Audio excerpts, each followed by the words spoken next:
Now, more than a dozen flights were canceled tonight through Albany International Airport, and the roadways are somewhat icy and slick already with the snow now falling. Brandon Lewis joining us live now in Niskayuna tonight with a look live at the travel conditions outside there. Brandon.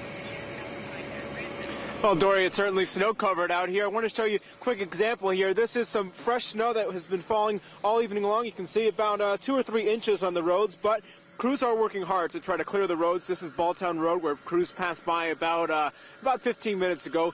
It's passable right now, but they know with snow falling up to 2 inches an hour at some points this evening, they are going to fall behind. They are as prepared as they can be, though. Airlines also doing their part to try to be prepared. They canceled some flights in advance so that the planes wouldn't get stuck in snow-filled conditions like what we're seeing here in Albany. Unfortunately, that stranded hundreds. See you, bro. Love you guys. All right, see ya. Bye. Every year, Red Petrick travels more than 3,000 miles to Albany to celebrate Christmas with his family. My brother's in the Air Force, and so he was out here on leave, so I had to take the opportunity to come visit while he was down here as well. But this year, he joins hundreds of anxious travelers at Albany International after more than a dozen flights were canceled. The storm is pretty gnarly. And many delayed. Supposed to leave here at 5:15, now it's delayed to 6:55, so being stuck here, it's kind of like, well, I may end up calling my dad to come back and pick me up, who knows. Even if your flight is canceled, renting a car and driving may not be a better option, but the DOT is doing its best to make sure the roads are safe to travel.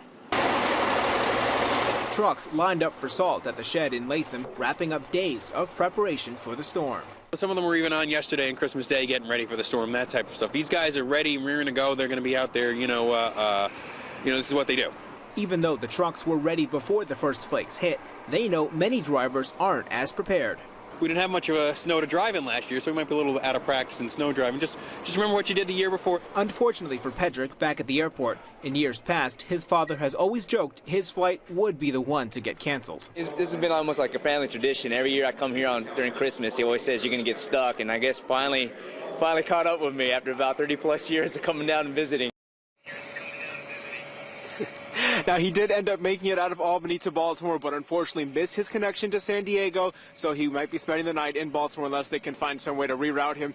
Otherwise, here, road conditions, 511 reporting mostly passable roads. Snow plows are being able to keep up with it right now, but to the west, it's much worse. As always, give yourself plenty of time to travel in these weather conditions. Snow is back here in the capital region. Live in Niskayuna, Brandon Lewis, CBS 6 News.